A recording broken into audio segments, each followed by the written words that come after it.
आज इसी लदे हुए फूल के पेड़ों के बारे में, पौधे नहीं पेड़ों के बारे में बात होगी, जिसे आप अपने गार्डन में बहुत आसानी से लगा सकते हैं और 36 इंच के गमले में आप टेरिस गार्डन पर भी लगा सकते हैं। ये जो आप पेड़ देख रहे हैं जिसमें कि 100 बकेट फूल है, इस पेड़ का नाम है मसंडा और ये जनरली पश्चिम अफ्रीका का मूल निवासी है, लेकिन ये कहने का पश्चिम अफ्रीका का मूल निवासी है, क्योंकि जहां पर भी यहाँ एशिया में जहां पर भी गर्मी पड़ती है या आपका अफ्रीका है या जो जहां पर भी जो द्वीप है वो आर्द्र है या उष्णकटिबंधीय है, वहां पर ये मिल जाएगा, लेकिन इसके स्वरूप बदल सकते हैं। जो ये देख रहे हैं ये फूल है ही नहीं, जी हाँ, ये बिल्कुल भी फूल नहीं है, इसे ब्रेक्टस कहते हैं, ब्रेक्टस, जिसे कि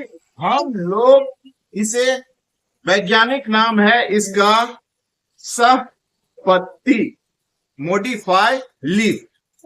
ये क्यों है? क्योंकि इसके नजदीक से दिखाऊंगा, इसके फूल बहुत छोटे होते हैं और इसके फूल अट्रैक्टिव नहीं होते हैं, तो इसने अपने लीफों को ही इतना सुंदर बना दिया है कि इसके एट्रैक्शन के लिए जो बीन होती है, जो मधुमक्खियां होती हैं, वो इसके एट्रैक्शन से आती हैं और तब इसके पास फूलों के पास आती है। आप छोटी चिड़िया और मधुमक्खियों को आप सवेरे इसमें देख सकते हैं।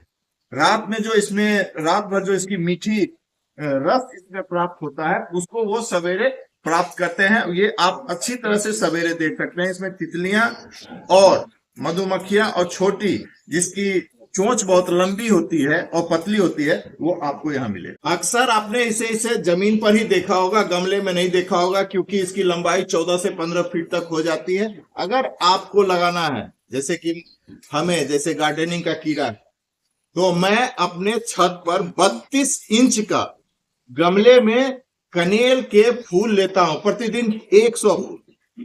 तो अगर आपको लगाना है तो 32 से 36 इंच के गमले में आप इसको लगाइएगा, तो छत पर भी होगा, लेकिन होंगे जो। इस सुंदर से मसंडा को खिलने के लिए धूप की जरूरत होती है। ये आउटडोर है, इंडोर नहीं।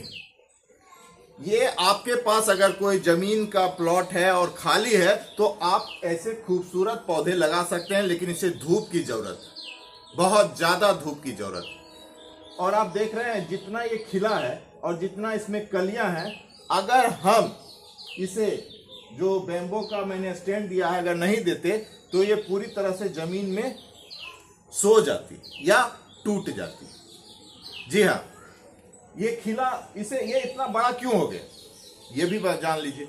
क्योंकि आप देख रहे होंगे ये आम का पेड़ है और यहाँ बहुत सारे पौधे हैं, तो इसकी मैंने कटिंग नहीं की, क्योंकि इसे धूप चाहिए था और धूप होने के लिए सबसे ज्यादा जरूरी था, अगर इसकी लंबाई को हम कट कर देते तो इसे धूप नहीं मिलती, क्योंकि वो आम का पेड़ था। तो ये बढ़ते चला गया, जब आम के पेड़ के लेवल के पास आया तो ये खिलना स्टार्ट हुआ। अगर मैं इसे कट कर देता तो ये नहीं खिलता, क्योंकि इसमें धूप नहीं लगती। भारत में अमूमन ये 4 कलर का मिलेगा आपको, पीला, व्हाइट, रेड और पिंक। व्हाइट और पिंक मेरे पास है, ये कॉमन है, हर जगह मिल जाएगा। लेकिन अगर आप चाहिएगा कि पीला और रेड, तो वो थोड़ा कोमल गाछ होता है और पीले वाले में फूल कम आएगा और रेड वाले में बहुत कोमल होता है, बहुत सॉफ्ट होते हैं, तो उसका केयर करना थोड़ा मुश्किल होता है। तो मैंने जब भी देखा है नर्सरी में उसे खिला खिला देखा है, इस तरह से कहीं भी किसी गार्डन में इंडिया में मैंने नहीं देखा। इंडिया का शायद ही कोई कोना है जो कि मैं नहीं घुमा हूं, तो वहां तो मैंने नहीं देखा। गर्म जगह हो, चाहे राजस्थान घूमना हो, चाहे आपका उड़ीसा हो, छत्तीसगढ़ हो या आपका कर्नाटका हो, हर जगह मैं घूम चुका हूं। इस तरह से मैंने व्हाइट और पिंक को ही देखा है, रेड को इस तरह से नहीं देखा। देखिए ये मसंडा है, ये छोटे में ही खिल जाएगा। इसकी कटिंग भी मैंने कर दी है और ये अक्टूबर तक खिल जाएगा, क्योंकि यहाँ इसे पूरी तरह से प्रॉपर रूप से धूप मिलती, तो ये छोटे में खिल जाता था। जब उसको मैंने कट किया था तो पिछले साल वो खिला ही नहीं, और जब वो बढ़ा तो वो एक बार खिल चुका था। खिलने के बाद मैंने इसे कट नहीं किया, क्योंकि वो उस लेवल पे आ गया था कि उसे धूप लगने लगी थी, तो फिर दोबारा भी वो खिल गया। इसलिए हमको उस पौधे को या तो उसी तरह रखना होगा, या उसे अब तो स्थानांतरित या उसको दूसरे जगह पर लगा नहीं सकते हैं, तो नया पौधा ऐसे जगह पे लगाना होगा जहां की प्रॉपर 4 घंटे धूप कम से कम मिले उसे। बिना धूप के भैया वो नहीं